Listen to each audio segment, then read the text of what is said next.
incluso es una ley que algunos han usado para darle una mala reputación al nombre de Dios. Han sido usados para darle mala reputación al nombre de Dios.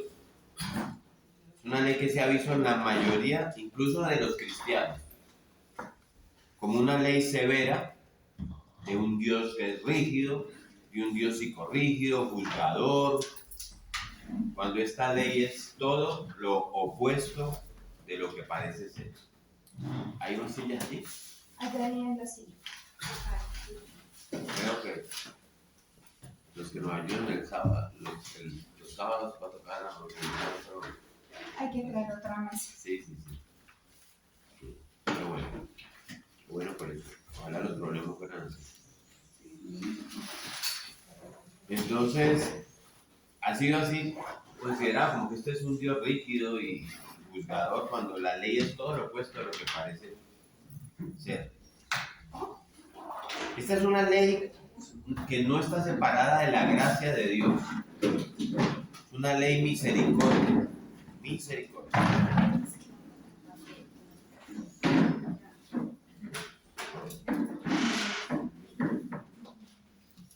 Precisamente por la gracia de Dios, pero para entender esto necesitamos conocer todo el trasfondo, toda la historia. Vamos a ver un poco de trasfondo, ¿sí? Entonces, para entender por qué Dios usó esta ley, por qué la frase ojo por ojo que leímos y diente por diente, ¿sí? No es una cosa que se inventaron los escribas y los fariseos. Es algo que Dios reveló en su palabra, que Dios en la ley de Moisés la puso, y en más de una ocasión. Ojo por ojo y diente por diente. Entonces, lo primero que nosotros necesitamos entender para poder analizar bien esta ley es cuál era el trasfondo histórico para el cual Dios nos dio esa ley. Estamos en Mateo 5, 38 a 42, para los que acaban de llegar. ¿Sí? Porque pues la Biblia, este libro no fue inspirado en el vacío, ¿no? El libro fue inspirado en medio de un contexto histórico, cultural, donde Dios refleja su esencia, su carácter, la perfección moral de Dios, de su ser, pero siempre nos da un trasfondo. Y lo primero que hay que señalar aquí es que esta ley fue necesaria debido a la barbarie de los pueblos antiguos. No hay ninguna duda pues que, que los pueblos de la antigüedad eran sumamente vengativos. Y la venganza siempre era planeada de una manera que fuera superior a la ofensa, ¿sí? Como una manera de decir, para que aprenda, ¿sí? Y para que no lo vuelva a hacer. Tenga. Es una manera de hacerlo. Yo evaluaba esto de la barbarie de los pueblos antiguos, pero de pronto si nos dan espacio podemos hablar un poquito, porque creo que esa barbarie sigue. Cuando el ser humano siempre ha querido en la venganza, ¿sí?, multiplicar lo que recibió como ofensa, ¿sí? Si me hizo esto, ahora se la hago en triple. Y la documentación de eso que yo acabo de decir no solamente está en los libros de historia secular, usted la puede mirar allí. La Biblia está llena de pasajes que nos dejan ver cómo los antiguos procuraban ese tipo de venganza. La venganza, aquí se habla mucho de la venganza. Apenas uno llega a Génesis 4, usted va a unirse para Génesis 4, acompáñeme ahí. Cuando usted llega a Génesis 4 ya comienza a ver la forma en que el mundo estaba adoptando su manera de vengar las ofensas. Génesis 4. Váyanse para el versículo 19. Ahí en el versículo 19 aparece este hombre que es descendiente de Caín, como un tataranieto, de nombre Lamec, ¿sí?, quien es el primer hombre que se registra en la Biblia que transgrede la monogamia establecida por Dios en Génesis 2. Ahí es el primer hombre que dice que tuvo 2 mujeres. Y él las sentó un día, y miren lo que les dice, Génesis 4, 23, 24, diciéndole a ellas, él habla ahí, mujeres de Lamec, o sea, esposas mías, escuchad mi dicho, que un varón mataré por mi herida, y un joven por mi golpe. Si 7 veces será vengado Caín, Lamec en verdad 70 veces 7 no será. Es decir, dice, esposas mías, muñecas de mi corazón, escuchen lo que yo he hecho. De modo que ustedes ya saben lo que soy capaz de hacer en venganza. Anden con cuidado conmigo, mujeres mías. También como que era el primer. Ustedes se imaginan mujeres en su luna de miel que su esposo viene que la siente y que le hubiera dicho, mi amor, yo quiero que tú sepas con quién te has casado. Yo soy un hombre que cuando alguien lo hiere, yo lo mato. Que si solo se te ocurre darme un golpecito, te mato también. Mi amor, para que sepas con quién te casaste. Una ternura de hombre. Parecido con la realidad. Sí. Ajá. Por eso les digo, uno mira estas cosas que son de esa barbarie, digo, pero a ver. Estamos bien. Entonces, esas eran las prácticas paganas de la antigüedad, venganzas fuera de proporción de lo que se le había hecho. Y eso uno lo encuentra no solamente en los tiempos de la Meca, como muestra la Biblia, uno lo encuentra en el mundo de las familias del pueblo de Dios. Usted se va para Génesis 34 y ahí aparece otra historia. Ustedes se acuerdan que Jacob tuvo 12 hijos, de donde salen las 12 tribus de Israel, ¿sí? Bueno, todas esas tribus surgen de hijos varones, pero Jacob tuvo una hija también, ¿sí? Esa chica se llamó Dina, ¿sí? Y esta es una historia dolorosa, donde Dina, la hija de Jacob, fue violada por un hombre de otro pueblo. Y dos de los hijos de Jacob, bueno, en realidad fueron todos los hijos, pero dos de los hijos principalmente, que fueron Simeón y Leví, de donde vienen los levitas, decidieron vengar la deshonra e hicieron un pacto con engaño con la gente de ese pueblo. Porque el padre del hombre que había violado a Dina realmente quería a Dina para esposa de su hijo. Me dice que él la sedujo, ella enamoró y él la violó, pero que él quería a la chica, ¿sí? Y él se fue a hablar con Jacob y le dijo, algo así, usted lo ve ahí, no lo vamos a leer. Entonces dijo, mira, danos tu hija, le dice este hombre a Jacob, danos tu hija, nosotros te vamos a dar nuestras mujeres, ¿sí? Y que nuestros pueblos se casen uno con otro y no va a haber problema y que todos seamos un solo pueblo. Eso es lo que está dicho ahí en Génesis 34. A Jacob le pareció bien, ¿sí? Pero los hijos de Jacob dijeron, bueno papá, dile que sí, pero nosotros somos un pueblo circunciso, tenemos la circuncisión. Todos sabemos aquí, ¿hay alguien aquí que no sepa qué es la circuncisión? Todos sabemos. Dile a esos hombres, le dicen los hijos a Jacob, dile a estos hombres del pueblo, a este señor, que tienen que circuncidarse. Si no, nosotros no podemos ser un solo pueblo, como dicen ellos. De modo que, ¿qué hicieron estos hombres del pueblo? Juiciosos. Todos se circuncidaron. Todos se fueron a circuncidar. Y la circuncisión en ese tiempo se hacía sin anestesia. Y no se hacía con ningún instrumento quirúrgico especializado. ¿Sí? Saque su cuchillito. ¿Sí? Con un cuchillo sin filo. Sin filo. ¿Y oxidado? Ay, no, tampoco. Ay. Eso dolía mucho. Lo único que sabe uno es que eso dolía mucho. Y Simeón y Leví, al tercer día, porque es que el tercer día, cuando hacían la operación, era el punto más alto del dolor de la circuncisión y estaban todos estos hombres ahí en su peor momento, metidos seguramente en rincones, ahí arrinconaditos. Cuando estaban estos hombres así, fueron y mataron a todos los hombres del pueblo. Imagínense, así se vengaban las ofensas antes. Me violó la niña, mueren todos los hombres. ¿Sí? Y Dios dice, eso es abusivo. Aquí hay una pregunta, pastor. Sí, señor. Es que no tengo claro lo de la circuncisión. Ok, en la circuncisión, en el órgano masculino, ¿sí? El prepucio, que es la parte de piel que cubre todo el órgano, ¿sí? En la parte final se corta para que no cubra el glande, que es la parte final del órgano masculino. Entonces hay que cortar la piel para mantenerlo limpio. Eso fue un pacto que Dios hizo con Abraham, que a través de de ese pacto se reconocía que ese era el pueblo de Dios, hombres circuncidados. Pero no se hacía en una clínica con aparatos quirúrgicos y sin anestesia, y con anestesia era así, a la edad que usted tuviera. Se hacía normalmente en los bebés, pero si el hombre quería pertenecer, tiene que circuncidarse y la gente lo hacía, los hombres lo hacían. Entonces, miren, Dios dice esto hay que pararlo, esto hay que frenarlo, ¿sí? Hay que ponerle límite, de tal manera que la paga para la ofensa nunca sea mayor que la ofensa misma. Eso es el sentido, ¿sí? Y es en ese contexto donde entra la ley del talión, que escuchábamos al principio, ¿sí? Entonces, ojo por ojo, diente por diente, no más, ¿sí?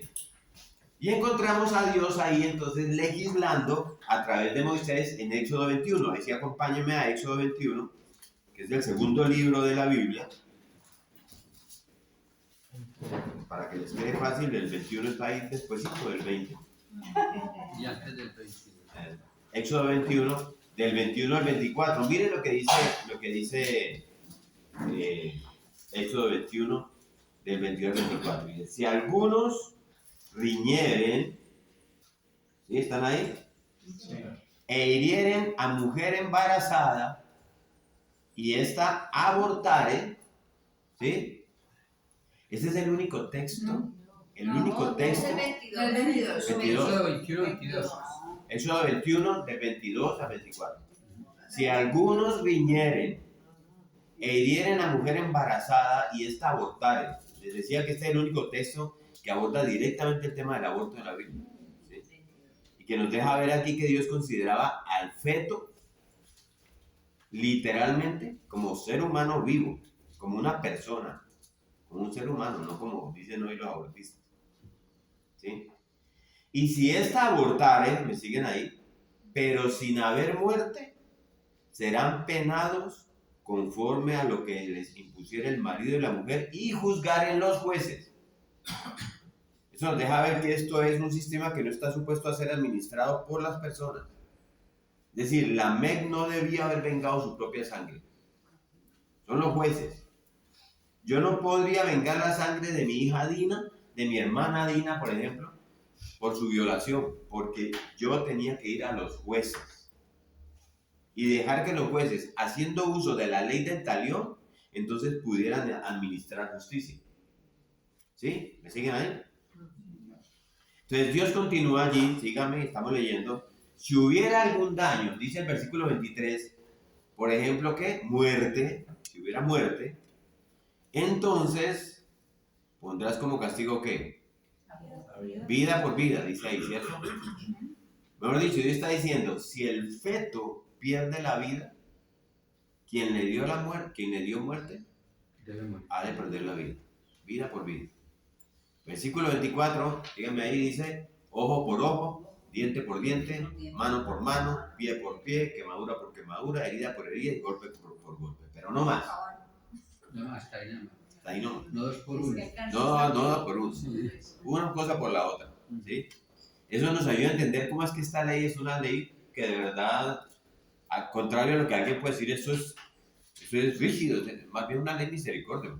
Hasta ahí. O sea, una cosa por otra. ¿Sí? Es una ley que está supuesta a regular los ciudadanos de una nación de tal forma que no se tomen, en primer lugar, la justicia por mano propia. Dice a los jueces, ¿sí? Porque los jueces tenían que decidir.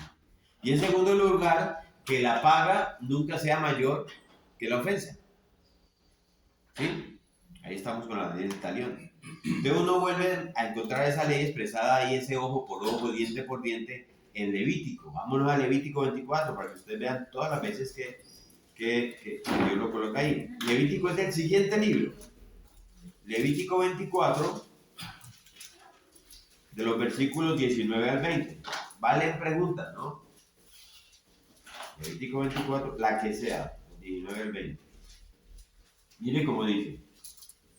Y el que causare lesión en su prójimo, según hizo, así le sea hecho. Rotura por rotura, ojo por ojo, diente por diente, según la lesión que haya hecho al otro, tal se hará a él. ¿Sí ven? Y aquí Dios nos deja ver además que en el versículo 22, miren el versículo 22, que la ley iba a ser aplicada igualmente tanto a judíos como a los nativos de esa tierra, como a los o los naturales que dicen algunas Biblias, como el extranjero. Se lo estábamos guardando. Gracias. ¿Sí? Dios dice al final del versículo, ¿por qué? Porque miren el 22 que dice. Y el que hiera con un animal a restituir, pasará de él. No. 22. El 22. Un 22. mismo estatuto tendréis para el extranjero como para el natural. ¿Por qué? Porque yo soy Jehová vuestro Dios. Mejor dicho, yo soy el que legisla. ¿Sí? Yo soy el que legisla. Y soy justo y no tengo favoritismo. De modo que esta ley es necesario que sea aplicada por igual para todo el mundo, tanto para los hebreos como para los naturales de la tierra, como para el extranjero. ¿Por qué? Porque yo soy vuestro Dios. ¿Sí? Y en Deuteronomio vuelve y lo dice. Vámonos a Deuteronomio 19. Él sigue Números y luego Deuteronomio. Deuteronomio capítulo 19, versículos 20 y 21. Ese que alguien nos lo lea. Y los que quedaren oirán y temerán, y no volverán a hacer más una maldad semejante en medio de ti. Y no le compadecerás vida por vida, ojo por ojo, diente por diente, mano por mano, pie por pie. ¿Sí? Vuelve y lo dice ahí, de modo que repetitivamente Dios habló de esta ley, porque es una ley que, como nos acabo de leer James, dice allí en el 20, ¿sí? Los que quedaren oirán y temerán, porque hay que, o sea, al malvado hay que hacerle ver que tiene que pagar, ¿sí? Entonces, Dios habló de esta ley, pero los historiadores encuentran que esta ley es antigua. Este principio de justicia precedió a la ley de Moisés, a este libro. Entonces eso no es ley, o sea, el código de Hammurabi, no sé si usted se acuerda, porque eso uno lo tiene en el colegio, que fue el sexto reino de Babilonia. Eso vivió como en el año 2000 antes de Cristo, que viene siendo como 500 años antes de Moisés. Ahí estaba ese principio también. Más o menos de la misma forma, este principio de justicia, la ley del talión. Pero eso nos dice a nosotros, o sea, eso no nos dice, contrario a lo que algunos opinan, que no, es que eso está en todas las religiones. Incluso ahí donde hay otros dioses, eso no es del Dios de ustedes, que eso es lo mismo. No, eso, mire, eso nos habla en favor de que ciertamente Dios ha escrito la ley moral en el corazón del hombre. Y así para donde haya cogido, a cualquier nación, a cualquier región del mundo, esa ley moral ha encontrado parcialmente y en ocasiones su expresión en sistemas del hombre. Y allá también está, ¿sí? Porque entonces eso habla de que hay un dador de la ley moral. Yo siempre he dicho, cuando usted encuentra un moralista que dice, yo sé lo que es bueno y lo que es malo, pero no soy cristiano ni creo en Dios, está tomando prestada la ley de Dios. Porque sabe que no debe matar, no debe robar, no debe codiciar bienes ajenos. Está tomando prestado. Está en el corazón. Hay un dador, ¿sí?, de la ley, ¿sí?, que la puso en el corazón y que entonces se encuentra su expresión en diferentes culturas. Y así pasó. Y en diferentes formas y de diferentes momentos. De eso es que nos habla esto, ¿no? Entonces son leyes morales en el corazón del hombre que obviamente nunca van a llegar a llenar el estándar de Dios. Nunca. ¿Sí? Por eso nosotros necesitamos a qué? La persona de Cristo. Porque ese estándar moral, con eso no nos salvamos. Ese estándar no lo llenamos, pero necesitamos a Cristo que muere en nuestro lugar, que derrama su sangre, que perdona mis pecados. Cuando yo vengo y lo reconozco como mi Redentor, mi Salvador, como aquel que me limpia, yo le entrego mi vida, Él me entrega la suya, me entrega su santidad y yo le entrego mis pecados. Esa es la única justicia que proviene de Cristo nuestro Señor. Yo necesito eso. No solamente la ley moral. ¿Sí? Pero la ley moral en el corazón del hombre encuentra expresiones como las que usted puede encontrar en el código de Hammurabi y en otros códigos seguramente en los sistemas del hombre de vez en cuando. Ahora, alguien puede decir, pero vení, yo hay algo que no entiendo, porque hemos hablado de eso. Si esto lo estableció Dios en el Antiguo Testamento, porque Dios viene ahora en la persona de Cristo, en el Sermón del Monte, y trata como de decir, ¿ustedes oyeron esto? Pero ahora yo les digo, ¿sí? ¿Se acuerdan que hemos hablado? Sí. Ahora, lo primero que tenemos que tener en cuenta es que nosotros vemos que había múltiples cosas del Antiguo Testamento que eran temporales, que iban a pasar, efímeras se llaman, que apuntaban a la persona de Cristo, pero que dejarían de ser. ¿Se acuerdan cuando leímos? Yo vine a cumplir la ley, no a abolirla. Y hubo leyes que cuando vino Cristo ya no son necesarias, ¿sí? Yo no puedo escoger pues y dejar cosas que me interesan, así sean de acuerdo o no en el Antiguo o en el Nuevo Testamento. La única manera, como yo sé que algo es en el Antiguo Testamento pueda ser reemplazado, es en primer lugar cuando esas cosas apuntaban a la persona de Cristo. Es la única forma, ¿sí? Y llegado Cristo ya no tiene razón de continuar. Y en segundo lugar, cuando Cristo mismo de manera expresa, clara, convincente, exponía y traía a colación su reemplazo, que viene siendo algo como lo que estamos viendo ahí. Y este texto nos habla de cuál era el reemplazo de la ley del talión.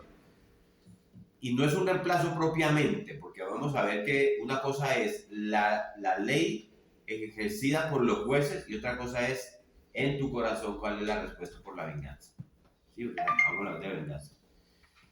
Entonces Cristo está estableciendo esto muy claro, pero recuerden que esta ley era para ser administrada entonces por los jueces de la nación, no de manera individual. Ya lo leímos, creo que quedó claro, ¿cierto? Dios, sin embargo, aún en el Antiguo Testamento había revelado que antes de la venganza, antes del ojo por ojo y el diente por diente, Él prefiere que a nivel personal esa ofensa sea perdonada. Pero en el Nuevo Testamento, no, en el Antiguo. ¿Sí? Cuando esa ofensa no es perdonada a nivel personal, ok, entonces ahí están los jueces. Llévenlo a los jueces. ¿Sí? Y ahí está la ley. Para que los jueces, a través de esa ley, ellos escuchen tu caso, administren la justicia y que sea proporcional a lo que se ha hecho. Ese es el seguimiento. Pero los judíos, al igual que nosotros, tenían una mente como la que nosotros tenemos, ¿sí? que selectivamente recuerda pasajes y olvida pasajes selectivamente, y ellos recordaban muy bien la ley del talión. Y para ese tiempo, que era para el primer siglo, los judíos, cuando vino Cristo, los judíos con mucha frecuencia acudían a la ley del talión. Y entre ellos le decían, el judío, ¿no? Guiado por los líderes religiosos, yo no tengo que perdonar eso. ¿Cómo que no? Ahí está la ley del talión. Simplemente ojo por ojo, diente por diente. ¿Me hizo esto? Está en la Biblia. ¿Sí? Como dicen hoy. Si me hizo esto, pues yo tengo el derecho a hacerle esto a otro. Ahí está en la Biblia. ¿Sí? Ellos decían en la Torá. Pero a ellos se les había olvidado, o quizás nunca habían aprendido eso, o no habían querido aprenderlo, que hay un pasaje en Proverbios, que es del Antiguo Testamento, en el capítulo 24, en el versículo 29, que es del canon del Antiguo Testamento. ¿Sí? 24 que no. Proverbios 24, 29. Y que está a la altura de todas las demás revelaciones del Antiguo Testamento. ¿Qué dice Proverbios 24, 29? Aquí que no digo. No digas cómo me hizo, así lo haré. No digas como me hizo, así lo haré. No digas eso. ¿Sí? Ese es Dios en el Antiguo Testamento. Aquí no hay ley de talión. Aquí no hay ojo por ojo, diente por diente. No digas eso. No digas como Él me lo hizo, así se lo voy a hacer. No lo digas. ¿Sí? Y luego dice, no digas, daré el pago al hombre según su obra. ¿Sí ven? Ahí sigue. No, hombre, no digas eso. Ellos no recordaban ese texto, los judíos. Y eso está en el Antiguo Testamento. ¿Sí? Y es inspiración de Dios. Y lo que Dios está diciendo aquí es, una vez tú has creído en mí, una vez que tú no tienes un corazón de piedra, una vez que tú has sido receptor de mi gracia, que has sido receptor de mi misericordia, que yo te he apartado para mí y has recibido mi perdón, no insistas en que otros paguen lo que te han hecho. porque eso niega toda mi obra en ti. Eso desdice de lo que tú has recibido de parte mía. Tú no eres un buen testigo si estás pidiendo la ley del talión. Eso está, ese es el planteamiento del Proverbio. No digas, como Él me hizo, así lo haré. Y Dios nos dice, tienes que aprender ahora que los ciudadanos del reino de los cielos, los ciudadanos del reino de los cielos son ciudadanos de otra naturaleza. Los hijos de Dios pertenecen a otra mente, tienen otro corazón, tienen otra forma de sentir, de vivir. Por eso el texto dice, no lo digas. No digas como me hizo, así se lo voy a hacer. No. Es más, usted se va un poquito más adelante en Proverbios, en el capítulo 25, en el siguiente capítulo. Mire qué dice 21-22. Lean Proverbios, alguien, Proverbios 21-25, 21-22. Si tus enemigos tienen hambre, dales de comer. Si tienen sed, dales agua para beber. Amontonarás carbones encendidos de vergüenza sobre su cabeza y el Señor te recompensará. Ahí está, es el Antiguo Testamento. Aún en el Antiguo Testamento Dios está revelando, la recompensa es mía, muchachos. No trates de vengarte. Si tienes un enemigo y tiene hambre, no te vengues de él, más bien dale de comer. Eso no es fácil, ¿no? Y si tiene, no tiene, es que no tiene hambre, tiene sed, pues dale de beber. ¿Sí? Porque con eso que tú estás haciendo, eso es lo que dice ahí, con eso que tú haces, es que esa maldad ha sido respondida con esta gracia que yo te doy. Esa es la respuesta de Dios. Y si Él no responde a esa gracia, esos son los carbones encendidos. Si Él no responde a esa gracia, entonces yo, Dios, no tú, yo, Dios, tendré que hacerle rendir cuentas doblemente. Yo, Dios, no tú. Una, por la injuria inicial que te hizo. Y dos, porque no respondió a la gracia con que lo trataste. Eso déjamelo a mí. Eso es Dios, sus hijos. Wow, eso uno dice, Señor. Pero déjame eso a mí, le está diciendo Dios. Eso es lo que el Señor dice ahí. Eso está en el Antiguo Testamento junto con la ley del talión. Pero los escribas y fariseos, los epítomes de la piedad, los representantes de la piedad, solamente recordaban la ley del talión, a expensas de todos estos otros principios que Dios había dejado. Por eso es que Cristo le repite esa frase, ¿oíste que fue dicho ojo por ojo y diente por diente? Versículo 39, pero yo os digo, ¿sí? Ahora, no se trata de que el responsable no tenga castigo. No se trata de eso. Pero a nivel personal, tú perdonas. A nivel de justicia, tú le entregas el caso a los jueces. ¿Sí? No estamos hablando de impunidad. A nivel personal, tú perdonas. A nivel de justicia, entrega el caso a los jueces porque ellos tienen la ley. Ellos que decidan. ¿Sí? De modo que eso nos ayuda a entender el lugar de esta ley del talión y el lugar de nuestro perdón de manera personal. Ahí Cristo nos lo está aclarando. ¿Sí? Pero ellos, los escribas, fariseos y los judíos en general, ¿sí? Selectivamente recordaban una cosa y olvidaban otra, igual que nosotros. ¿Sí? Esa es la realidad del corazón del hombre, ayer, hoy y mañana. Y miren cómo nosotros lo hacemos con frecuencia. Voy a poner un ejemplo aquí de esos bibliazos que les suelto de vez en cuando. Ahí puede haber 1000 ilustraciones, pero fíjense bien en esto. Nosotros leemos la Biblia. Aquí leemos la Biblia, ¿cierto? Sí, todos leemos la Biblia. Y hay pasajes que nosotros estamos obedeciendo muy bien. Y hay otros en los que estamos en desobediencia, posiblemente.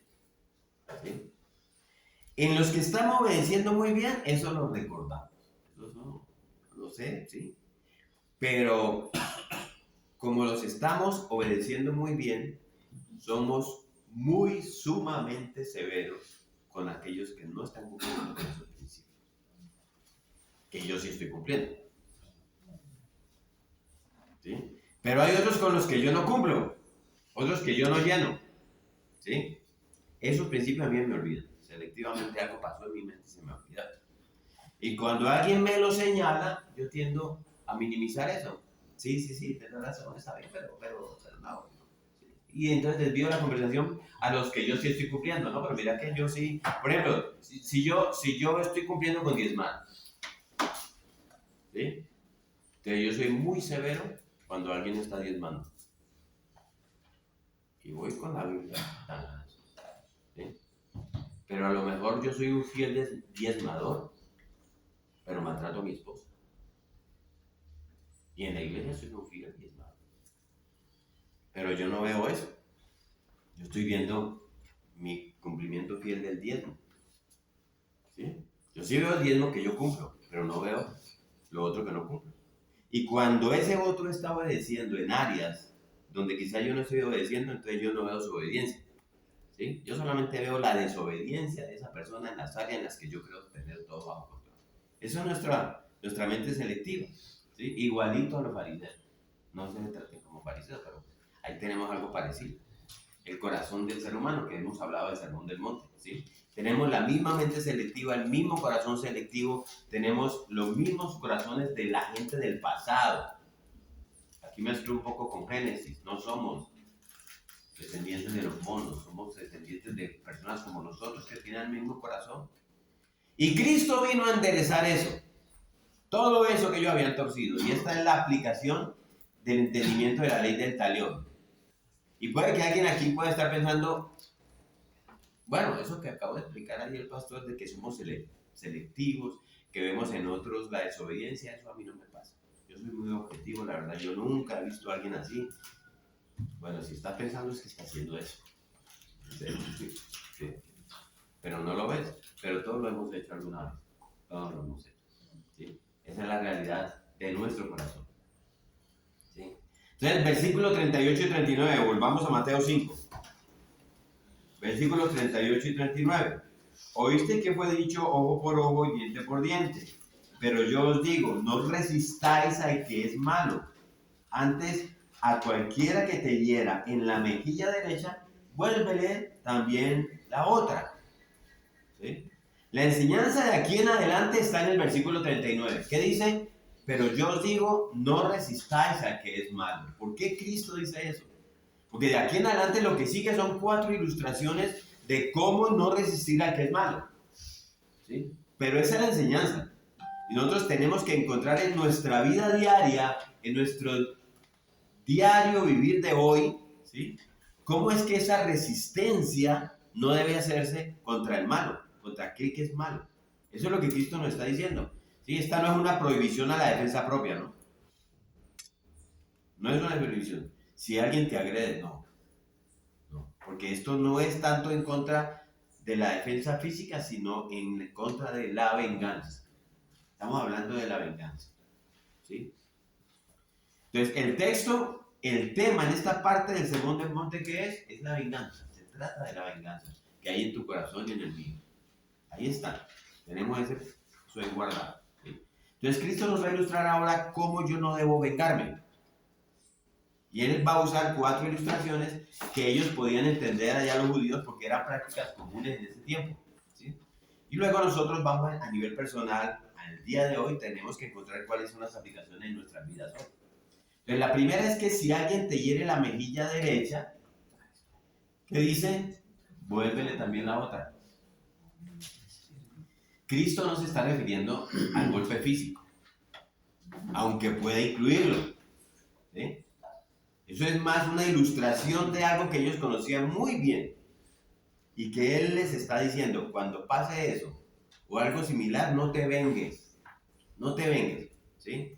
Y para poder entender esto de la mejilla derecha, piensen en esto. Miren lo interesante de este punto. El 90% de la humanidad es diestra, o sea, usa su mano derecha, ¿cierto? La forma más común de yo recibir una cachetada sería así. Si yo golpeo a alguien así, ¿sí? ¿A dónde lo golpeo? En la izquierda, ¿cierto? El golpe va a ser en la mejilla izquierda. Haga la prueba. Pero sin... Pero Cristo nos está hablando aquí de manera específica que si alguien te hiere en la mejilla derecha. Entonces, ¿qué tendría que hacer yo?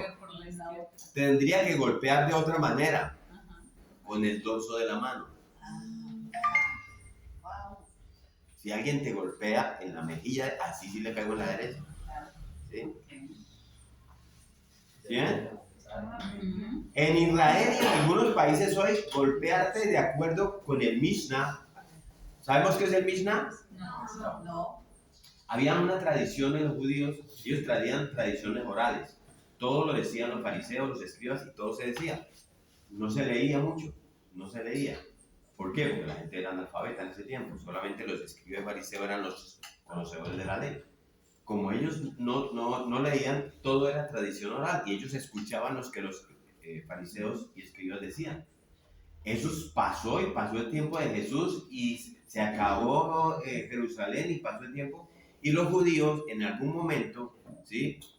Unos rabinos judíos recogieron todas esas tradiciones orales en un libro que es como un complemento para ellos de la Torá, de cómo son las tradiciones de ellos.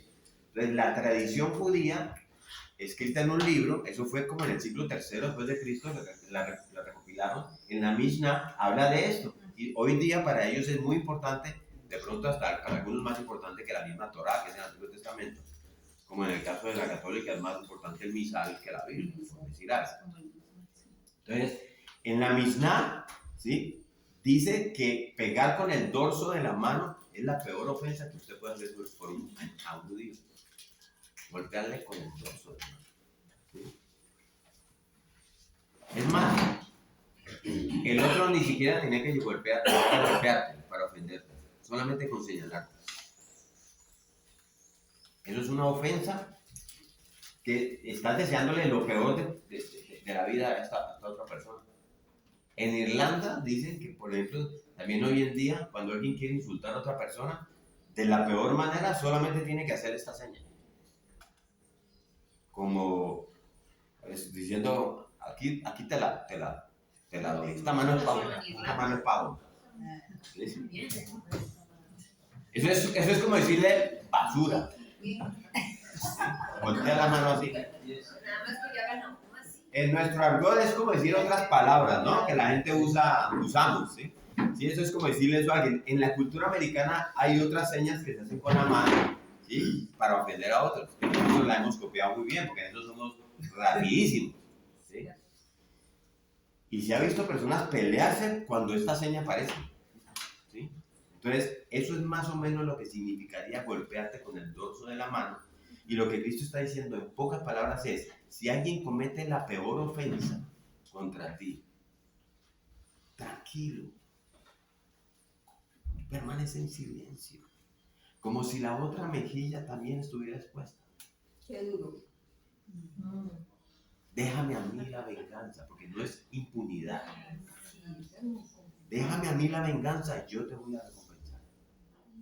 Eso es lo que Cristo nos está diciendo. ¿Sí? Y de nuevo, primero, no se está hablando de un ataque con arma o algo peor. Como tal, entonces yo tengo que dejar. No. Usted tiene que defenderse.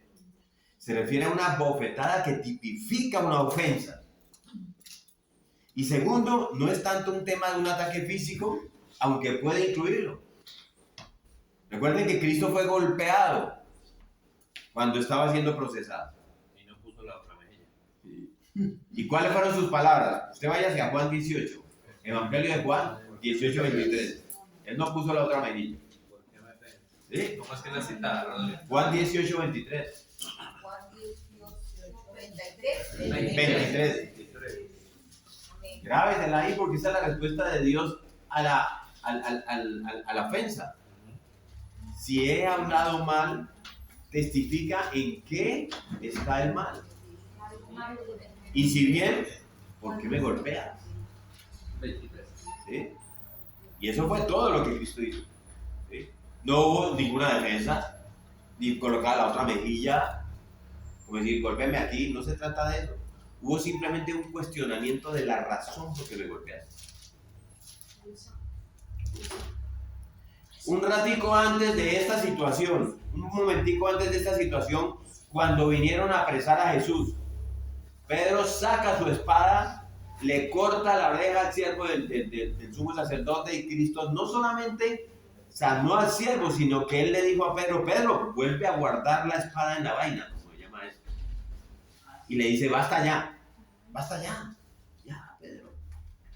¿Sí? Entonces, Pedro, si hay algún Pedro acá, tienes que entender que el reino de los cielos no es un reino de violencia y de respuestas violentas, físicas ni verbalmente.